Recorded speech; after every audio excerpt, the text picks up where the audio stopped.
Comienza en Radio Plano Informativo. Libertad de opinión. Libertad de opinión. Un programa para voces netamente ciudadanas. Libertad de opinión. Lupillo González. Online. Buenos días, bienvenida, bienvenido a este espacio para voces como la suya. Voces netamente ciudadanas. Soy Lupillo González y esto es Libertad de Opinión.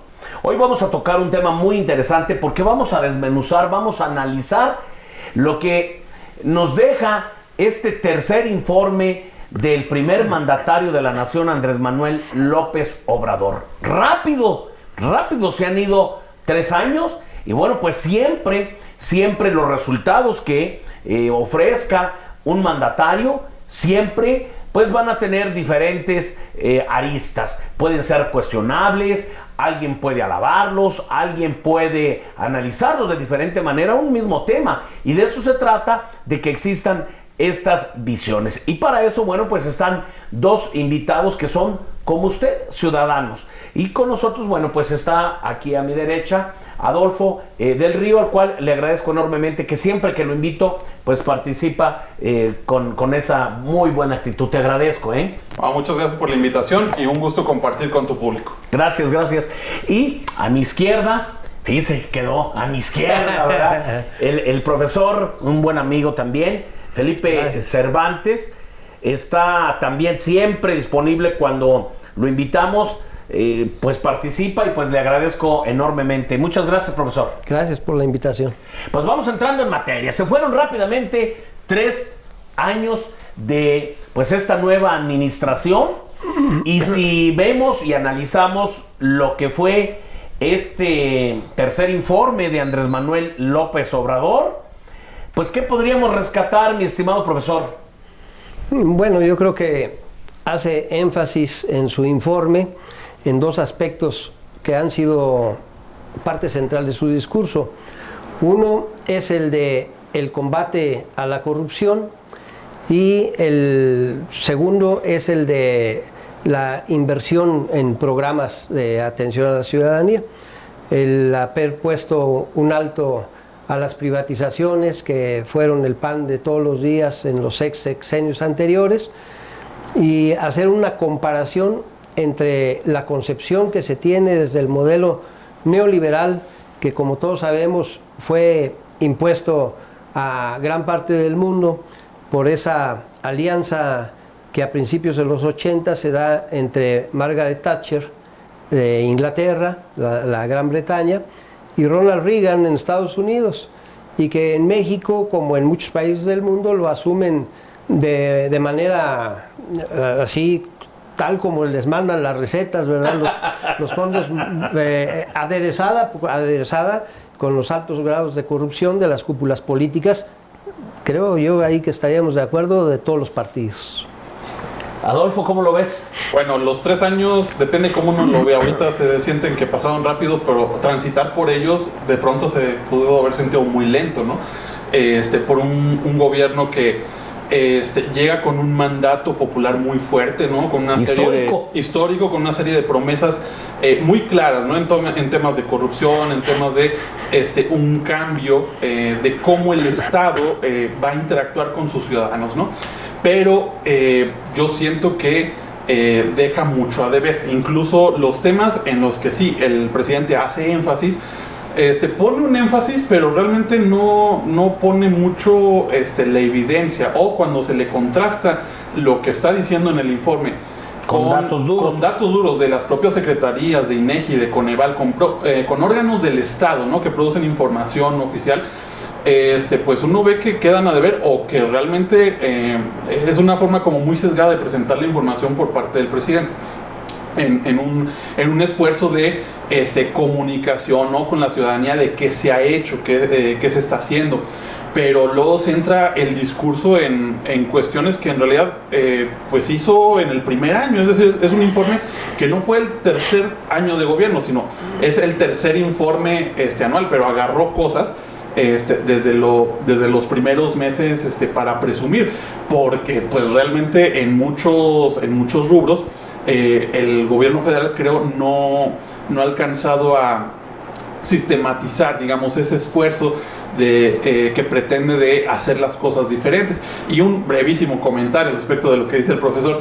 Pues sí, la cuarta transformación nos dice, pues se acabó el modelo neoliberal, pero no sabemos realmente qué es lo que lo está sustituyendo en términos de modelo económico, en cómo el Estado va a reglamentar o a regular las relaciones económicas, ¿no?, entre los privados. No hay un sistema claro que lo esté sustituyendo. Aquí viene entonces el trabajo del profesor. ¿Con qué sustituyen esto como cuestión, Alfredo?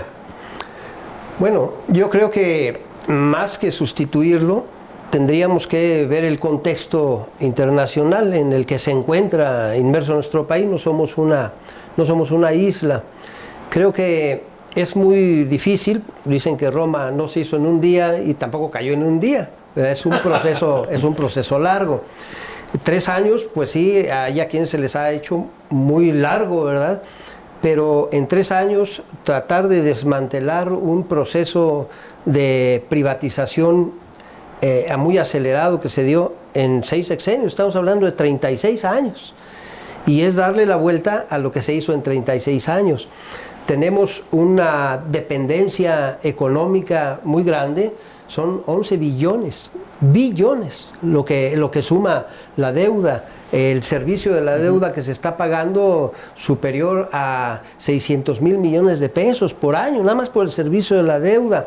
Tenemos también la crisis del COVID, que ha sido a nivel internacional trillonaria, o sea, de trillones. Estamos hablando de una cantidad inconmensurable, ¿no? En México ha impactado también. Pues con todo y esos imponderables que se tienen, que estamos hablando del factor económico, pues se ha podido mantener, digamos, como en una tabla de flotación, ¿verdad?, este proyecto que tiene el presidente y que efectivamente contrasta con lo que se hizo. Es decir, teníamos un Estado antes de la entrada del modelo neoliberal que tenía más de 500 empresas y que con los modelos de privatización, pues lo que se logró fue el empobrecimiento de la población, pero además el enriquecimiento de unos cuantos, ¿no? Claro. Con empresas que eran de todos. Entonces se van entregando y bueno, si a eso le sumamos la corrupción de los gobernantes, los procesos de mayor deuda, es decir, de presumirle a la población de que el sistema económico neoliberal funcionaba, pero adquiriendo una deuda que es impagable, ¿no? Entonces, si tenemos una deuda y estamos obligados a entregar recursos multimillonarios cada año. Si esa deuda te impide crecer. Imaginemos qué haríamos con 500,000 millones de pesos, ¿verdad? Que no entregáramos al capital extranjero, a los grandes banqueros, ¿no? Porque aquí ya no hablamos de que sea un gobierno el que nos somete, vamos a decir que estamos sometidos a los Estados Unidos, ¿no? La misma población de Estados Unidos está sometida a la banca internacional, ¿verdad? Y además Estados Unidos es un país que hace desde hace mucho tiempo lo que hoy está haciendo Andrés Manuel, de entregarles de manera directa ayuda a sus ciudadanos. Vamos al primer bloque y regresamos de volada, y entonces ahora sí, vamos a ir desmenuzando los temas y, como dijo Alfredo, vamos a cotejarlos con resultados. Y vamos a empezar con el tema de la corrupción, que fue el primer tema que se puso sobre la mesa. Vamos a analizar cómo va realmente el combate a la corrupción, la generación de empleos y en el tema de la seguridad. Regresamos en esto que es Libertad de Opinión, un programa para voces como la suya, netamente ciudadanas. Regresa el espacio para voces netamente ciudadanas.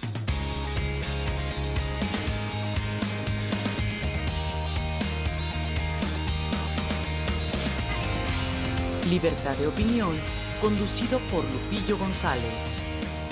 Por Plano Informativo. Aquí en este espacio donde hablamos sin censura, donde hablamos las cosas como son, están nuestros invitados Adolfo del Río y el profesor Felipe de Jesús Cervantes, dándole una desmenuzada y una analizada a lo que ha sido el tercer informe ya del primer mandatario de la nación, Andrés Manuel López Obrador. Y el primer tema que puso el profesor sobre la mesa fue el combate a la corrupción. ¿Por qué podemos decir que esta administración está realmente combatiendo a la corrupción? ¿En qué nos podemos basar, mi estimado profesor?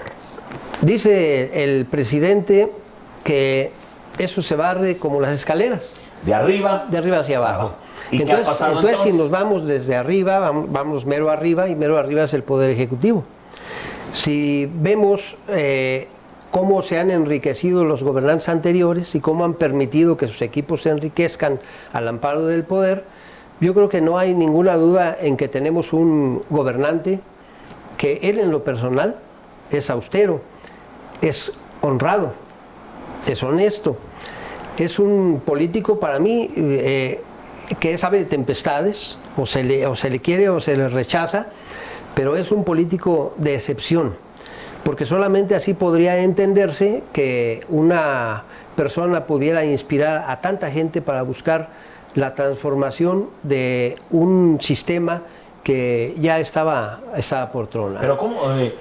¿En qué basa usted que sí se ha combatido la corrupción? Además de, como usted dice, bueno, es que López Obrador es un ejemplo de honestidad. ¿Qué más? Primero es eso con el ejemplo.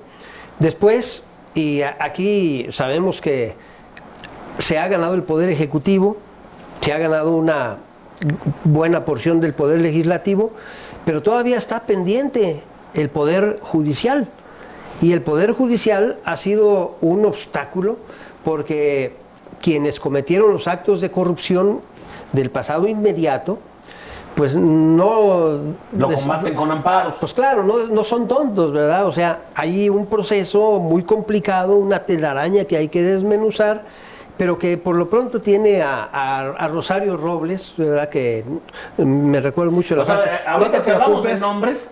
No te preocupes, Rosario, ¿verdad? Le dijo Peña cuando empezaron los señalamientos de lo que estaba haciendo ella.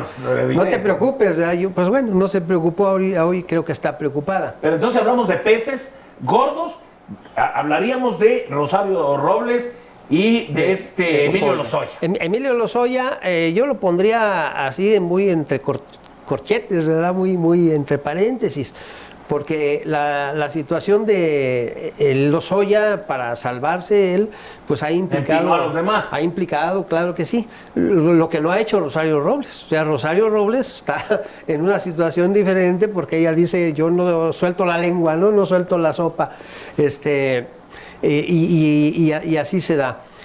Yo creo que cuando el Poder Judicial o al Poder Judicial también logre incidir la ciudadanía, vamos a encontrar que todos esos jueces venales, ¿verdad? Que dejan libres a secuestradores, que dejan libres a asaltantes, que dejan libres a homicidas, que dejan libres a corruptos, pues puede ser otra historia también para nuestro país. Por eso decía que no es todo en un día, pero no es todo el Poder Ejecutivo. O sea, no puede decirse que no hay denuncias. Tenemos hoy un personaje Santiago Nieto, ¿verdad?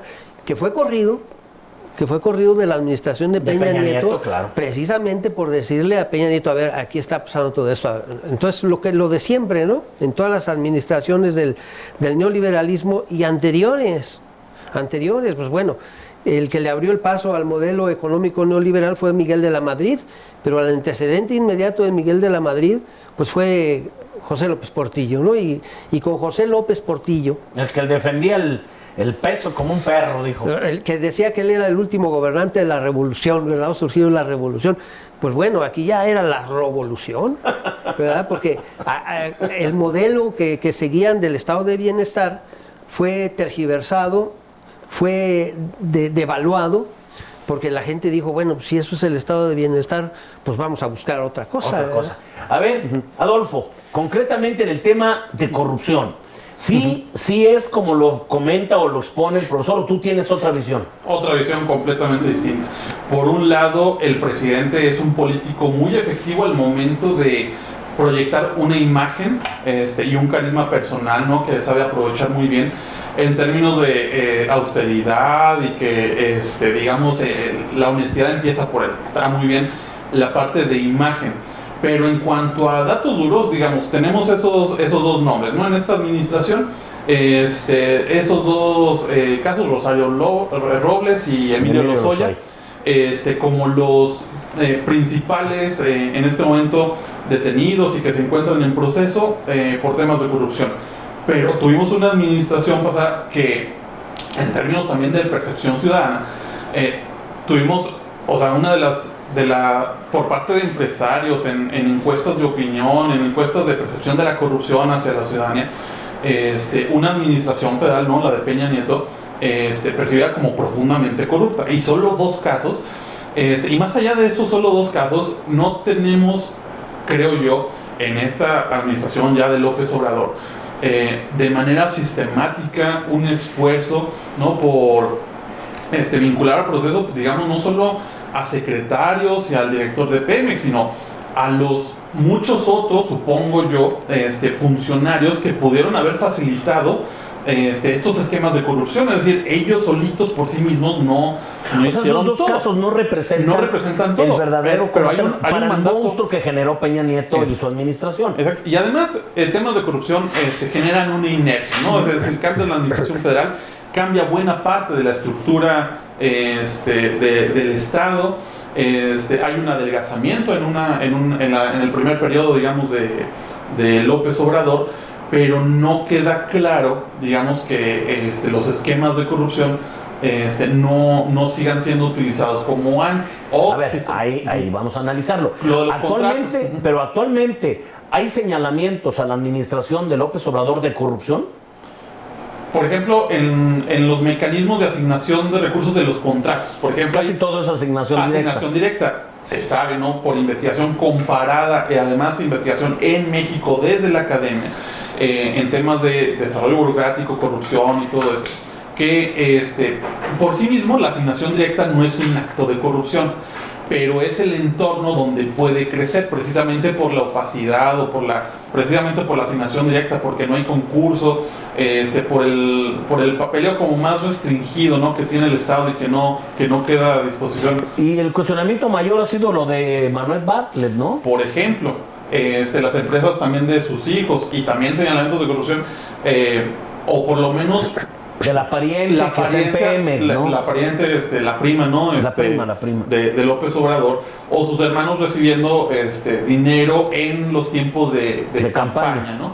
Entonces, ahorita se pueden, porque son cosas que se deberían estar investigando, pero no sabemos cómo se están investigando, quién las está investigando, a pesar de que sobre algunos de estos temas haya denuncias, ¿no? Por distintos medios. Pero pues no vamos a saber muy bien cómo ir avanzando hasta la siguiente administración. Ahora, tuvimos un cambiazo de banda, ¿no? Con el cambio de la secretaria de la Función Pública, ¿no? Cuyo principal tarea pues es precisamente limitar los temas de corrupción, vigilar, ¿no? Los temas de corrupción al interior de la Administración Pública Federal. De pronto también tuvo señalamientos, ¿no? En torno a su patrimonio. Yo creo que ahí hubo... O sea, lo de la función pública realmente fue una oportunidad muy grande que el gobierno federal desaprovechó y perdió, y no demostró en los hechos realmente tampoco ser tan diferente a los anteriores, porque si tú ves a Virgilio Andrade y ves a Irma Heréndira. Sí, a Irma Heréndira, pues así que digas que qué diferencia hubo. En la práctica, en los hechos, pues fue poca. Vamos a un corte y luego vamos a regresar, porque hay más voces que participan dando su opinión así en un minuto. Luego vamos a regresar para concluir con los temas de qué resultados se está entregando Andrés Manuel López Obrador como primer mandatario de la nación y obviamente de su administración, porque no nada más es él, es un equipo. Regresamos de volada aquí en Libertad de Opinión. Regresa el espacio para voces netamente ciudadanas.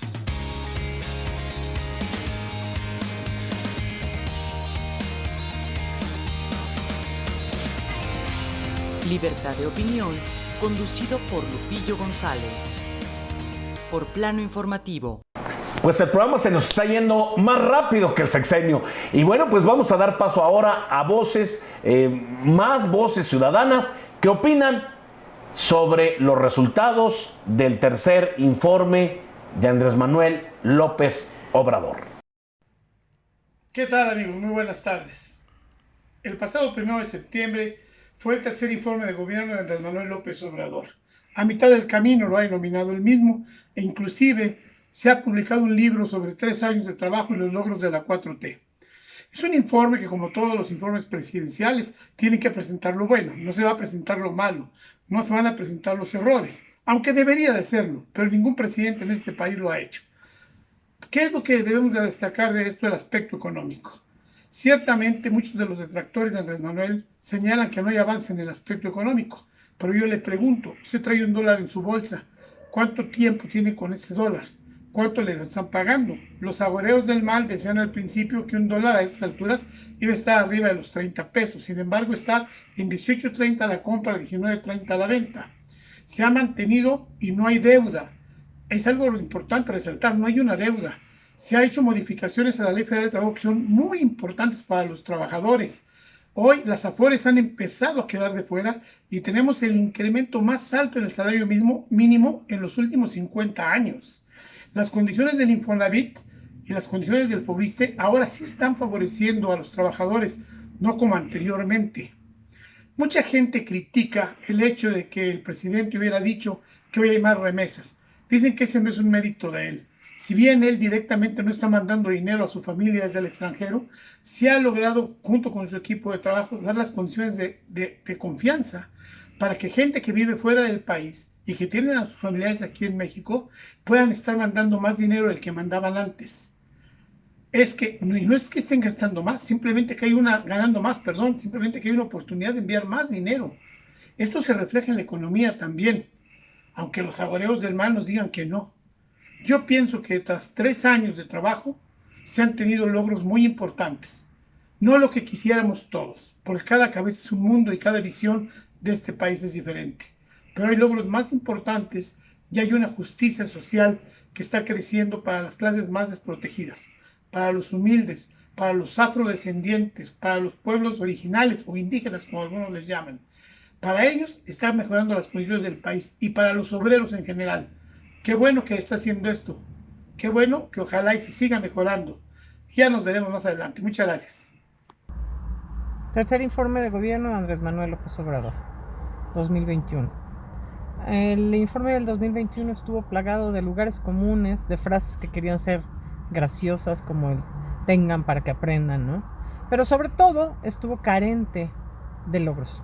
Y al estar carente de logros, pues lo que hizo fue reciclar lo que ya había dicho en el 2019. Por ejemplo, en el 2019 salió a decir, no hemos subido los impuestos. 2021 vuelve a decir, no hemos subido los impuestos.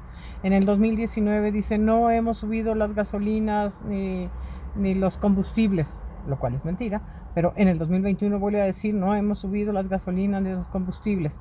¿Sí? Bueno, llega a tal grado su repetición que presume en el 2019 que el penal de las Islas Marías ya no sería penal.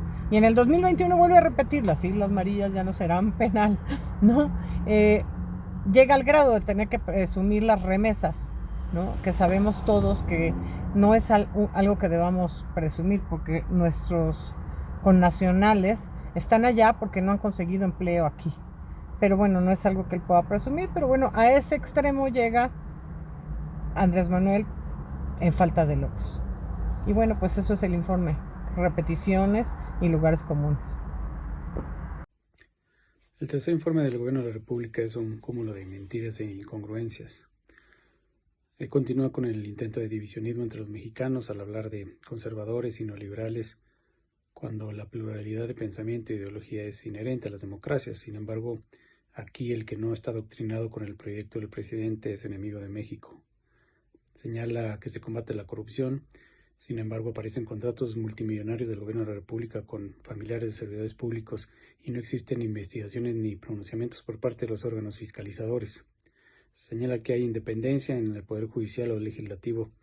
Sin embargo, cuando aparece alguna determinación por parte de estos poderes o de algún órgano constitucional autónomo que va en contra de los intereses del Gobierno de la República o de su partido, lo señala de corruptos. Habla de un manejo eficaz de la pandemia, sin embargo somos de los países con más muertes en el mundo. Eso sin dejar de mencionar ese discurso mezquino que tuvieron al inicio de la pandemia al menospreciar la gravedad de la misma. Al final es un intento por imponernos dogmáticamente su proyecto de nación y nos demuestra el modelo de gobernar autoritario en el cual los únicos datos que valen son los que él señala. Regresa el espacio para voces netamente ciudadanas.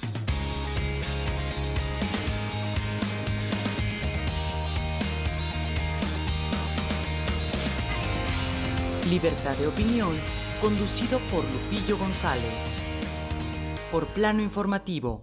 No se le olvide que todos los miércoles a las 9 de la mañana está un espacio para voces como la suya, voces netamente ciudadanas. Y bueno, pues el día de hoy tenemos aquí un análisis bien interesante sobre los resultados que está entregando Andrés Manuel López Obrador. Ya los hemos tratado de desmenuzar, hemos hablado de temas como el combate a la corrupción, del nuevo sistema que impone, bueno, que está llevando este gobierno para combatir lo que dice el profesor, lo que ha sido el neoliberalismo. Rápidamente, conclusiones, datos duros, dices tú, Adolfo del Río, una cosa que cuestionas de que Andrés Manuel López Obrador da muchos datos que no empatan, que con datos duros de sus propias secretarías se le reviran. Así de manera muy, muy concreta, ¿cuáles datos pondrías tú sobre la mesa y dices, aquí no cuadró? ¿Cómo cuáles serían? Por ejemplo, en temas de seguridad, ¿no? El número, por ejemplo, de fallecimientos, ¿no?, por asesinato en este país en los primeros 3 años de gobierno ha sido desastroso. En términos de seguridad, ¿no? La implicación de la Guardia Nacional como el principal instrumento para, digamos, obtener de nuevo la seguridad de la ciudadanía, pues también ahí no mencionó casi nada. ¿En empleo, por ejemplo? En empleo, por ejemplo, apenas este trimestre estaríamos recuperando los empleos que se perdieron. El presidente dio una cifra como en absolutos, pero digamos no es un crecimiento todavía neto en términos de empleo. Además de que en estos 2 años los jóvenes que han ya concluido su educación en medio de esta pandemia y que se integran al mercado laboral, digamos, todavía queda pendiente como su espacio, porque apenas estamos recuperando los empleos que se han perdido con la pandemia. O por ejemplo, Adolfo, da como un logro de la administración el número tan importante de remesas. De remesas, que no es un elemento propio del gobierno. En todo caso, es un símbolo, digamos, de el fracaso económico de mercado laboral interno que ha tenido no esta administración, no la administración pasada, sino en general el Estado mexicano, en términos de ofrecer oportunidades a sus propios ciudadanos. Entonces, presumir, digamos, las remesas que están en más de 4,000 millones de dólares al mes. Criticaba mucho a los gobiernos anteriores cuando decía eso, ¿no? Que no puedes presumir las remesas porque eso habla de gente que se tiene que ir a buscar empleo a otro país, ¿no? Y además puede ser muy volátil. Y en general, yo diría el mensaje a los ciudadanos es que la evaluación de las políticas del presidente, más allá de la imagen que quiere proyectar, hay que evaluar los hechos, ¿no?, del gobierno. Esto cómo se logra contrastar, digamos, las cifras directas o datos así como muy en crudo con los objetivos que se tienen y cuáles son si son coherentes las políticas que se están poniendo en marcha por parte del gobierno federal para lograr esos objetivos. Por ejemplo, los diferentes programas sociales. Otro dato que pone en términos absolutos los millones de pesos, los 1,100 y cacho millones de pesos que se destinan a programas sociales, cuando, por ejemplo, el presupuesto en términos absolutos era mayor en 2014. Con Peña Nieto fue bajando el presupuesto a programas sociales. Con López Obrador hubo un repunte, pero todavía no llega a esos niveles. Pero además de la cantidad de dinero, las carretillas de dinero que uno puede echar o el gobierno federal puede andar echando en la materia, también está el tema de qué tan efectivos son, si la universalización de los programas sociales ha sido benéfica para los más pobres, ¿no? El lema de primero los pobres, pues tenemos con datos de Coneval que no, que en realidad los deciles de en medio e incluso superiores se han visto más beneficiados por programas universales cuando antes estaban focalizados precisamente a la población más pobre. Y ahí me detengo rapidito nada más.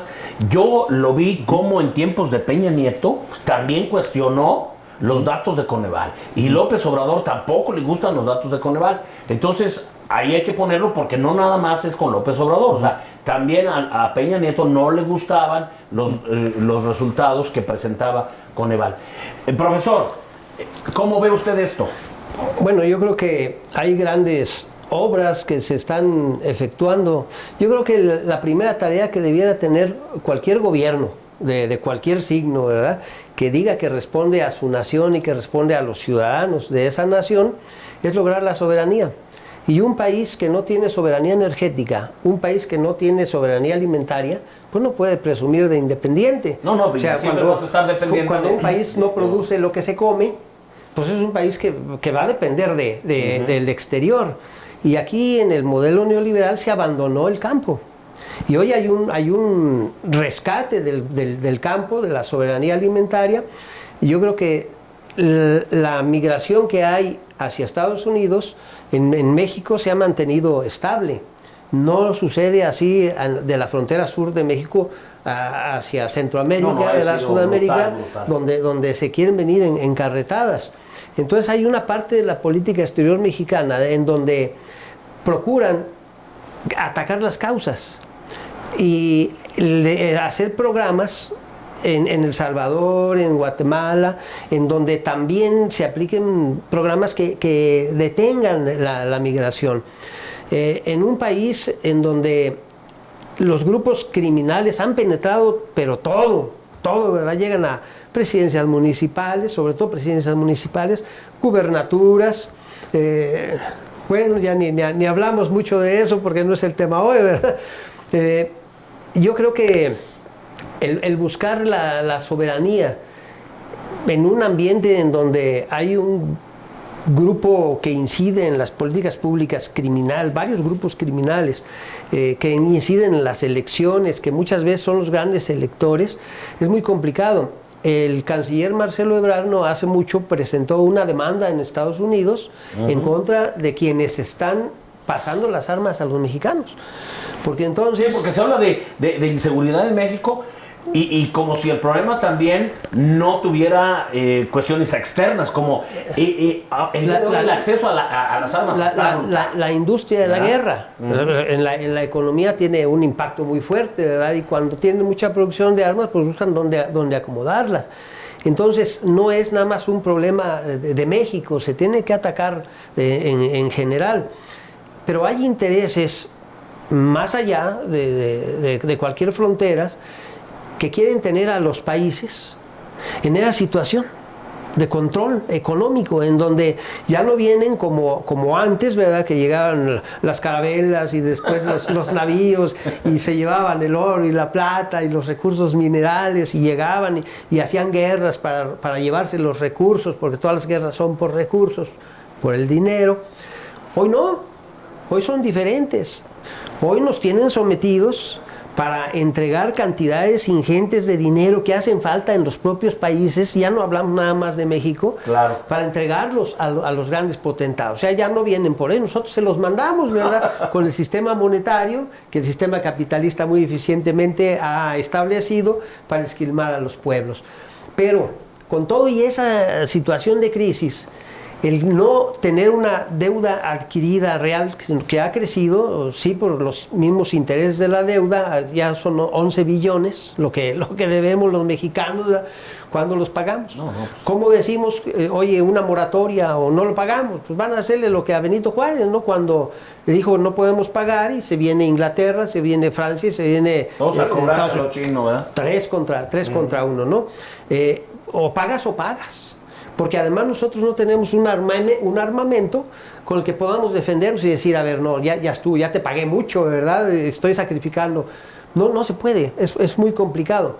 Pero con ese ambiente tan complicado, el poder buscar la soberanía energética con el rescate de las refinerías. Que eso usted lo ve como un acierto. Como un acierto.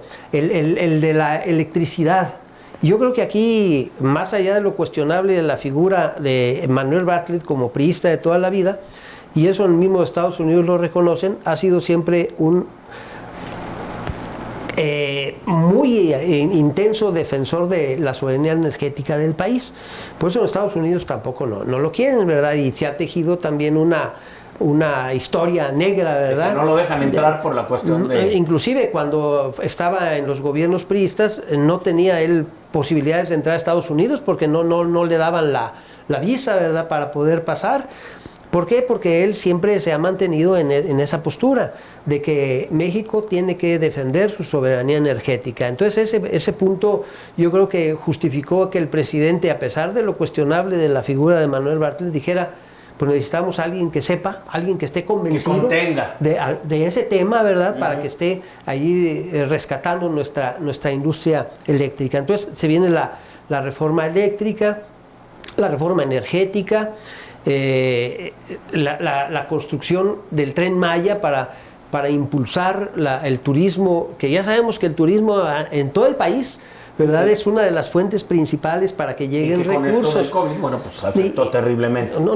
De manera tremenda. Y decía el mismo Andrés Manuel también que íbamos, ¿verdad? Ahora imaginemos que esos miles de millones de dólares que ahora se tienen que destinar para vacunas, para implementar hospitales, que no teníamos una infraestructura hospitalaria, ¿verdad? Más de 300 hospitales se entregaron en el modelo neoliberal y no eran como la refinería de Peña, no nada más una barda, ¿verdad? O sea, no tenían personal o no tenían instrumentos.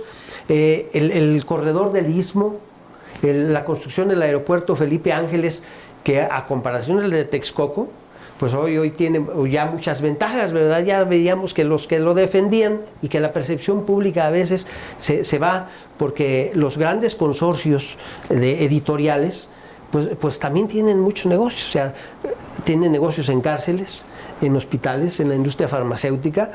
Entonces, pues no gusta eso, ¿verdad? No inciden. No ha habido aumento de impuestos, pero sí ha habido una política muy efectiva para que paguen los impuestos, para que lo que hicieron mal, como este señor Ancira, ¿verdad?, que con esa industria que él vendió quebrada, ¿verdad?, y que se la pagaron mucho más, pues ahora ha dicho que llega a un acuerdo y finalmente ya cuando se llegan los tiempos dice, no, esperen, ¿verdad? A lo mejor no. Pues se nos fue el tiempo volando. Adolfo, a manera de conclusión, ¿querías comentar algo? Porque traemos el tiempo encima. Sí, nomás algo muy rápido. ¿Qué haríamos si no tuviéramos esa deuda? Pues habría que evaluar qué estamos haciendo con el dinero que sí destinamos a distintos programas. Eso es lo que estaríamos realmente haciendo. Y si tenemos programas que no están incidiendo en las causas, que no están mejorando como de manera estructural la generación de los problemas que originan esos programas, pues entonces estaríamos tirando igual el mismo dinero, ¿no? Sobre todo el tema de evaluación de políticas por parte de expertos, por parte de la ciudadanía, que la información esté para la ciudadanía, es lo que necesitamos para poder evaluar un gobierno en una democracia funcional. Perfecto. Pues les agradezco enormemente al profesor Felipe de Jesús Cervantes y Adolfo del Río, que son voces como la suya, que el día de hoy pues han expuesto su visión, sus puntos de vista, y hemos analizado desde una óptica ciudadana el tercer informe del primer mandatario de la nación, Andrés Manuel López Obrador. Muchas gracias, mi querido profesor. Gracias, Adolfo. Mucho gusto, Luis González, y nos vemos el próximo miércoles aquí a las 9 de la mañana. Escuchaste en Radio Plano Informativo. Libertad de opinión. Libertad de opinión. Un programa de ciudadanos para ciudadanos. Libertad de opinión en Radio Plano Informativo.